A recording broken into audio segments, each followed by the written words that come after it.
좋을 것 같습니다. 자, 어쨌든 지금 더불어민주당 전당대회가 너무 감정적으로 격앙이 되어 있어서 이것을 좀 쿨다운하고 그리고 좀 냉철하게 그래서 민주당은 이후에 무엇을 할 것인가, 어떤 개혁 정책을 할 건가 이 의제를 가지고 좀 붙으면 좋겠다라는 게 두 분 기자님들의 네, 의견이신 진짜로, 것 같아요. 근데 그 중에서 제일 뜨거운 의제 중에 하나가 검찰 개혁인가라는 그렇죠. 생각이 좀 드는데 검찰 개혁, 보안 수사권 그거밖에 없나? 아니면 어제 그 관훈 클럽 초청에 김용범. 응한 김용범 실장이 이야기한 여러 가지 의제들, 특히 이제 청년, 부동산, 민생, 환율 뭐 이런 얘기들이 더 중요한가? 그런 것들을 다 해야 되는 건 아닌가? 민주당이? 그러니까 여러 의제들을 다 같이 복합적으로 다뤄야 되는 게 정당의 기능과 역할 아닌가 싶은데 어떻게 보세요, 이정수 기자님? 저는 한마디로 말하면 그 우려되는 게 하나 있어요. 그 그러니까 정당은 정권을 찬탈하기 위한 결사체거든요. 네. 그러니까 정권을 찬탈한 거는 결국은 행정부를 찬탈하겠다는 거예요. 행정부를 내가 결국은 행정부를 그 정당에서 소위 말해서 장악하고 수뇌부를 그 행정기능 그게 뭐 법률이든 의료든 보건이든 교육이든 이 서비스 공공 서비스 여기에 대해서 자신의 청사진을 그리고 사람들에게 선택을 받는 기관이에요. 근데 그렇게 봤을 때 한마디로 말하면 당이 내세우는 그 어떤 실제 우선순위 의제와 대중들 일반 민심이 생각하는 중요도가 있는 우선순위 그 우선순위 중요도의 의제 이게 미스매치 나잖아요. 정당 사라집니다. 사라집니다. 그렇게 하면. 왜냐하면 아니 그 국민의힘이 그런 짓 잘하잖아요. 지금 과거에 보면. 네. 아니 윤석열 옛날에 8.15 때 갑자기 야 이거 자유주의 기치가 중요하다. 결국은 실용은 이념이다. 이념이 우선돼야 자유주의다 하면서 홍범도 당시에 이제 전 장군 왔던 거 뭐 그 홍범도 상이었죠. 네. 육사했던 거. 육사했던 네. 거. 네. 그 상부터 시작해서 여러 논란이 있었죠. 뭐 치워야 된다, 어찌해야 된다. 이상한 이념 논쟁을 시작을 해요. 사람들은 그런 거 별로 관심 없었어요. 민생은 그때 아니 윤석열 때 코스피 막 2,500, 2,700 바닥을 찍고 있었잖아요. 네. 그 당시에 이제 고금리긴 했지만 고금리 여파 때문에 그러니까 서울 비롯해서 전국에 집값이 급진 하락하고 있었고 급전직하였는데 이걸 또 정책 자금으로 풀어서 또 다시 붐업시킵니다. 그러니까 또 냉탕 온탕에 부작용이 나오기 시작하고 네. 윤석열 정책이 과학기술 R&D 한다고 R&D 빼버리고 자금 빼고 이게 그렇게 엉망진창 정책을 하다 보니까 현장에서는 실제 민생 정치 그리고 대중들이 봤을 때는 윤석열의 우선순위가 도대체 뭐지? 라는 물음표가 온 거예요. 네. 거기서 무너진 게 지지율이에요, 사실은. 근데 지금 민주당이 제가 굉장히 우려되는 생각하는 게 보안 사건, 검찰 개혁 중요하죠. 중요도가 있습니다. 근데 적어도 제가 취재한 바로는 우선순위 의제의 우선순위로 봤을 때 보안 사건이 1번이다. 절대 그렇지 않아요. 일반 대중들한테 물어보세요. 당원들에게 우선순위에 당원들에게 1번일 수 있죠. 네. 근데 검찰 개혁을 마무리하는 게 우선순위에 한 3번째, 4번째 좋아요. 많이 양보해서 한 5번째 여기까지 갈 수 있다고 칩시다. 근데 절대 1번은 아니에요.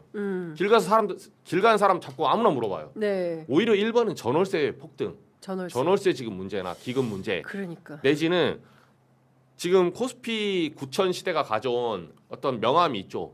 빛과 그늘인데 대통령이 말씀하셨잖아요. 이 부분 통해서 시드가 많은 사람이 자본이 또 자본을 버는 그러니까. 이런 현상이 일어나고 있는 거예요. 그러니까 양극화가 발생하고 있죠. 그렇다고 뭐 코스피를 낮출 거예요 그러면? 그럴 수는 없거든요. 자본주의에서. 그러니까 이 문제를 어떻게 해결할 것인가 그러면 이 얘기를 해야 되는 거 아니에요? 거래세를 높일 것인가? 그럼 청년들이 어떻게 할까요? 청년도 하나 더 부차적으로 말씀드리면 저는 예. 그래 봐요. 청년도 그러니까 정부에서는 그런 캐치프레이를 쓸 수 있는데 저는 좀 다르게 봅니다. 청년이라고 무조건 지원해 주냐? 아니 아버지가 50억 자산가야. 아버지가 삼성 이재용 회장이야. 그런 청년들을 왜 지원해 줘야 되나요? 아니, 물론 청년이긴 하죠. 근데 그거 국가가 지원 안 해줘도 잘 먹고 잘 살아요. 그보다는 저소득층 그리고 중산층 그리고 아이디어가 있는데 그 돈이 없는 그런 청년들의 뭐 VC를 제공해 준다거나 거기에 조금 더 힘을 많이 쏟아줘야 돼요. 아니면 청년이 아니더라도 독거노인들 저소득층 지금 차상위 계층들 네. 여기에 힘을 쏟아줘야 된다는 말을 해야 되는 거지 청년도 약간 슬라이스로 보면 네. 그 세부적으로 층위가 나뉘어요. 그리고 최근에 자산이 직업이나 노동소득보다 자산을 번다고 네. 부모가 훨씬 더 자산을 많이 갖고 있잖아요. 네. 그게 그대로 세습됩니다. 그리고 글로벌 스탠다드에 맞춘다고 해서 상속세가 지금 완화되고 있는 그 과정이 맞거든요. 네. 그 부분도 필요해요. 저는 과거의 액수가 아니라 이제 상속세 좀 상한을 높여서 완화해야 된다. 동의합니다. 동의하는데 그 글로벌 스탠다드에 맞추다는 상속세 완화시키자는 법안을 낸 사람 중에 차상위 계층에 대해서는 물려받을 게 없는 사람들에 대해서는 어떤 대책을 내야 된다. 이걸 같이 법안 내는 사람 한 명도 본 적이 없어요. 저는. 그러니까 진짜 뭔가 정교한 정책이 필요한 때다. 그러니까 청년 퉁쳐서 얼마 지원해줘. 그렇죠. 뭐 이렇게 뭐 똑같이 다 해줘. 이게 아니라 좀 구체적으로, 그러니까 훨씬 더 과거보다는 복잡해진 거죠. 복잡해졌죠. 정책을 집행하는 데 있어서 이제 그런 게 필요한데 지금은 그런 게 없는 거 아니냐. 특히 이제 그 방금 전에도 이제 최한수 교수하고 우리가 분석을 했지만 집값은 그냥 뭐라 됩니까?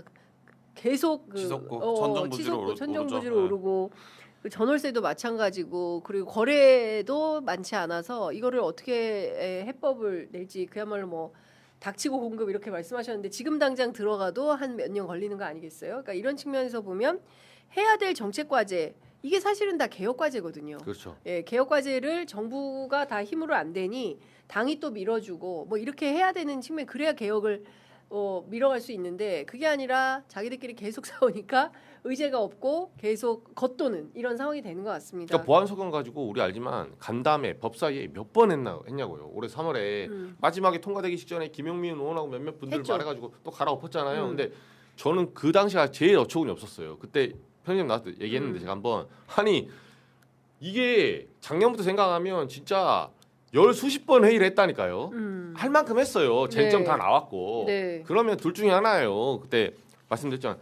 대통령은 보안사건을 청정지대 100% 없애지 않으면 대통령은 99를 얘기하고 있어요. 1%는 남겨두자. 그리고 정청래 대표는 100% 올리자는 거 아닙니까? 네. 양쪽 주장이 뭐가 맞을지 몰라요.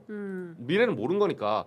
그러면 1%를 남기자는 이재명 대통령의 말과 100% 완전히 밀어버리자는 정청래 현재 대표의 말 충돌하는 건데 알 수 없으면 양쪽 다 룸을 열어뒀거든요. 그럼 한번 해보고 안 되면 그 다음에 수정을 하자. 네. 이 얘기를 하는 거예요. 그러면 1% 남기고 먼저 한번 해볼 건지 정청래 대표 말대로 보안사건 전면 폐지해서 한번 가볼 것인지 선후의 문제가 된 거예요. 이제는. 그러면 저는 제가 개인적으로 주장하건데 선후의 문제라면 국정의 책임자고 이 지지율 여파를 모든 욕과 칭찬 다 그걸 나중에 후과를 받아야 되는 사람은 대통령 아니냐. 그러면 이재명 대통령이 선후니까 먼저 대통령 편 들어주는 게 왜 그렇게 어렵냐라고 저는 주장을 했었는데 그거조차도 뭐 김민석 총리 밑에서 다른 사람 의견이 또 다르다면 아니 정청래 대표적으로 갈 수도 있습니다. 갈 수도 먼저 해보고 또 수정할 때 나중에 이거 아니네요. 너무 현장에 혼란이 많네요. 그럼 6개월이든 1년이든 해보고 이걸 수정해야 되는데 다만 그건 있죠. 그 과정에서 피해자가 발생할 수 있거든요. 그 부분에 대해서는 정치적 책임을 져야 돼요. 네. 저는 오히려 이런 게 의제로 떠오르면 좋겠어요. 그러니까 그런 거를 나는 이렇게 생각해. 그럼 나를 선택하면 난 이렇게 할 거야. 그러니까 아예 뭐 보안 수사권 싹 밀어버릴 거야. 아니면 여지를 남겨둘 거야. 네. 이런 노선을 정해놓고 그 선택 받으면 좋을 것 같아요. 그러니까 네. 그런 네. 걸 하면 좋은데 지금 아예 그런 것조차 얘기가 나오지 않으니까 참 문제다. 예. 그러니까 참 제가 보기에는 그 중요한 포인트는 지금 해야 될 것은 이제 정책 발굴이고 어떻게 하면 조금 더 고통받고 어려운 처지와 조건에 있는 그런 그런 분들의 삶의 질을 높일 것이냐 이제 거기에 포커스가 좀 맞춰져야 되는데 너무 답답하다라는 네. 말씀을 좀 드려야 될 근데 것 뭐 같습니다. 국민의힘도 비슷합니다 요즘에. 그러니까 국민의힘도 국민의힘도 뭐 비슷하고 거기는 뭐 갑자기 원래 정책 의제가 없어요. 재선거란 의제가 재선거. 잘 걸렸다. 그래서 이제 장동민 대표 그러니까 네. 저는 그게 너무 속상한 것 같아요. 네. 그러니까 왜냐하면 국민의힘은 아무런 의제가 없는 상황인데 그리고 없은지 굉장히 오래된 상황인데도 지금 그냥 가만히 있어도 지지율이 오르잖아요. 그렇죠. 그러니까 저는 그게 참 아이러니다. 그래서 네. 민주당 정신 차려야 된다. 그렇죠. 민주당이 정신 차려야 되는 네. 겁니다. 아니 다 떠나서 내란 정당보다 이게 자존심이 걸린 거 아니에요? 민주당의 당원이나 지지자분들이 야 그래도 그렇지 어떻게 내란당보다 우리가 지지율이 더 떨어져? 그러니까 이거는 말입니다. 네. 이거는 축구만큼 참을 수 없는 거 아니에요? 아니, 거의- 한일전만큼? 예? 한일전 일본은 실제 축구 잘해요. 그래서 평가보다는 제가 예. 봤을 때는 거의 그 미안하지만 저기 동남아, 인도네시아 음. 뭐 이런 예선 탈락하는 네. 네, 그런 그쪽 사람 원래 우리보다 축구를 못했었으니까 그 동남아 팀들한테 지금 지는 거예요, 사실은. 그러니까 이거는 그 말씀하신 대로 이거는 그 민주당 스스로 처절하게 이건 있을 수 없는 일이에요. 상식적으로 상식을 배반하는 네. 일이에요. 일단 그리고 저는 이재명 대통령 말씀하신 것처럼 나는 달라진 게 없다. 하던 일 계속 하고 있다. 그리고 계속 하고 있잖아요. 어제 이제 두 가지 의제를 던졌는데